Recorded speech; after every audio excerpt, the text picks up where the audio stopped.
Bismillah, Assalamualaikum warahmatullahi wabarakatuh. Alhamdulillah, wassalatu wassalamu ala rasulillah wa ala alihi wa ashabihi wa man tabi'ahum bi ihsanin ila yaumiddin. Ayyuhat talabah, barakallahu fikum fi hadzal yaum nahnu sanadrusu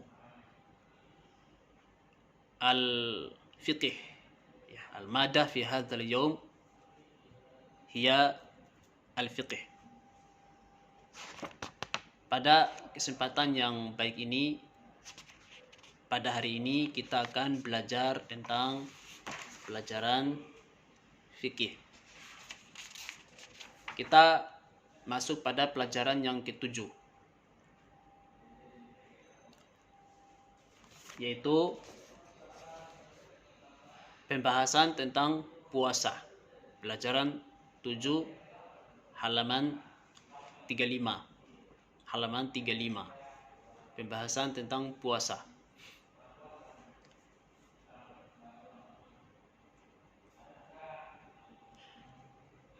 Pengertian puasa. Puasa di dalam bahasa Arab itu disebut dengan saum. Disebut dengan saum. Artinya ia menahan diri. Menahan diri dari apa? Ia menahan diri dari segala apa-apa yang dapat merusak puasanya atau apa yang membatalkan puasanya.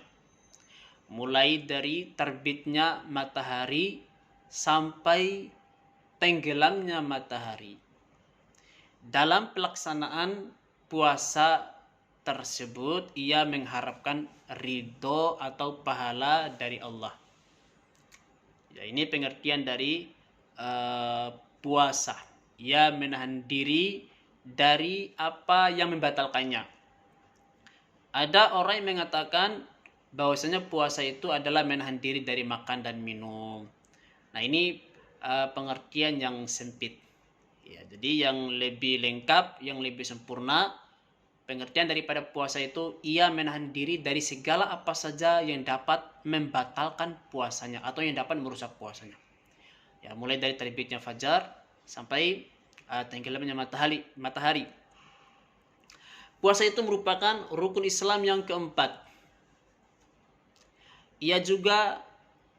Puasa ini juga dikenal di dalam agama lain. Artinya puasa ini bukan hanya ada di dalam ajaran agama Islam saja, termasuk di dalam agama yang lain mengajarkan tentang puasa. Apa dalilnya? Yaitu Allah Subhanahu wa taala berfirman di dalam surah Al-Baqarah, "Ya ayyuhalladzina amanu kutiba alaikumusiyam kama kutiba alal ladzina min qablikum." Artinya Allah berfirman, "Wahai orang-orang yang beriman, wajib bagi kalian melakukan puasa sebagaimana kami juga telah mewajibkan kepada orang-orang terdahulu sebelum kalian."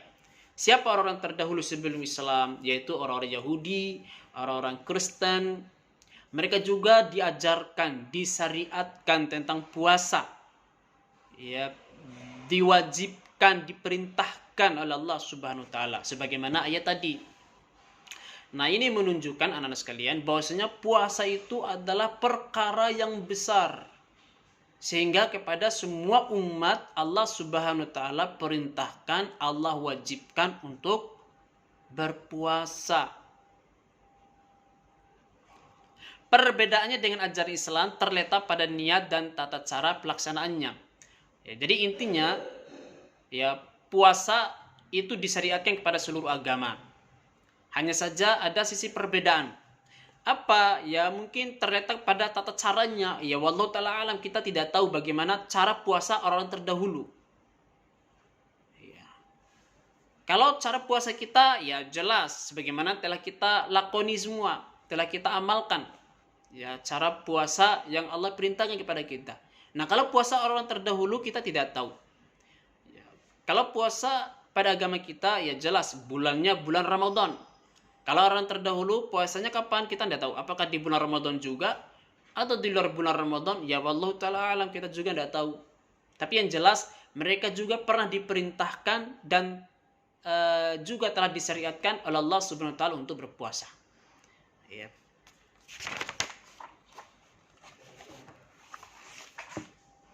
Hukum puasa. Ya.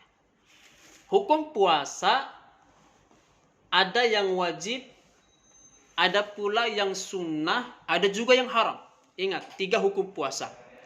Ada puasa yang wajib untuk dilaksanakan, ada pula puasa yang sunnah bagi kita untuk melaksanakannya, ada pula puasa yang kita diharamkan untuk melakukannya.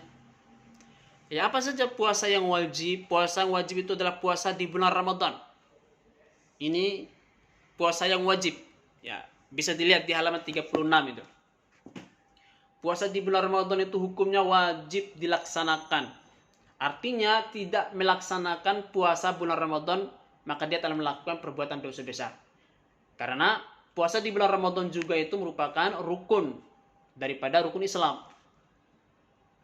Kemudian kedua, di antara puasa wajib itu adalah puasa kafarat. Puasa kafarat itu adalah puasa sebagai penebus suatu pelanggaran syariat. Ya, ada seorang yang melakukan pelanggaran syariat, ya, di dalam pelanggaran tersebut yang dia lakukan, ya, secara syariat, maka dia dihukum dengan melakukan puasa. Seperti apa contohnya? Seperti membatalkan sumpah. Kalau orang membatalkan sumpah ini, dia harus puasa 3 hari. Itu namanya puasa kafarat. Misalnya si A, dia bersumpah, ya, demi Allah saya tidak mau pergi ke rumah si B. Ini karena situasi yang tidak enakan, tidak baik antara dia dengan si B. Mungkin karena berantem, dia marah sehingga dia mengeluarkan kata sumpah, demi Allah saya tidak mau pergi ke rumah si B. Nah, artinya karena sumpahnya tersebut, ya, dia harus menjalankan sumpahnya ini. Nah, suatu ketika dia pikir lagi, wah, saya harus pergi ke rumah si B karena si B itu kan keluarga saya. Kalau saya butuh apa-apa terhadap si B, ya, saya harus pergi ke rumah si B. Nah, karena ada sesuatu yang lebih maslahat, maka dia batalkan sumpahnya. Dia batalkan sumpahnya, dia boleh pergi ke rumah si B. Adapun sumpahnya tadi dia sudah batalkan. Ya. Jadi anak-anak sekalian, boleh seseorang membatalkan sumpahnya. Boleh. Kalau dia melihat ada sesuatu yang lebih bermaslahat, ada sesuatu yang lebih baik, yang menyalahi sumpahnya, maka batalkan sumpahnya tadi.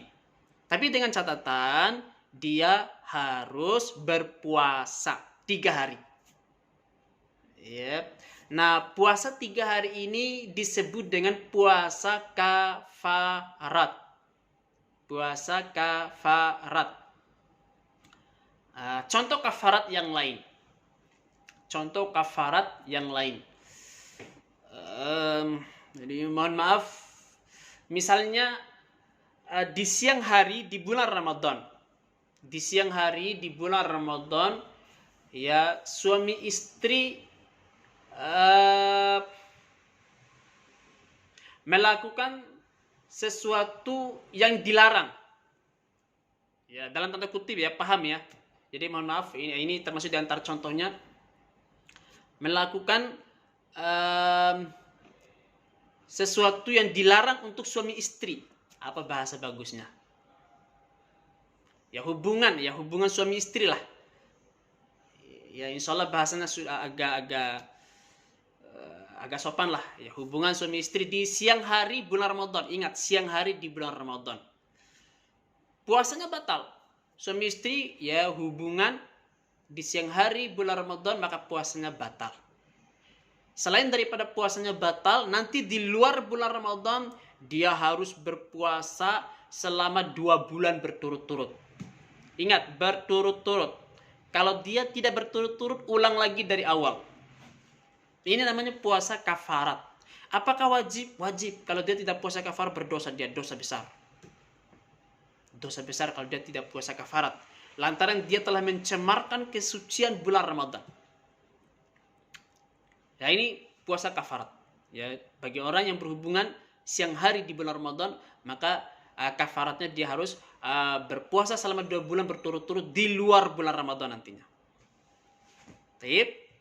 Nah, ini contoh-contoh kafarat yang wajib dilaksanakan bagi orang yang melakukan puasa kafarat.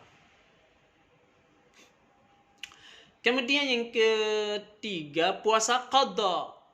Kalau puasa qadha itu puasa pengganti, beda kafarat dengan qadha. Ya.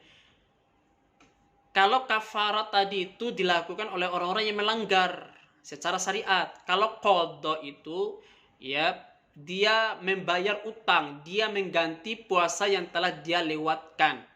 Puasa yang telah dia tinggalkan karena alasan yang syar'i, karena uzur yang bisa diterima. Contoh, orang tidak bisa berpuasa di bulan Ramadan karena dia sakit.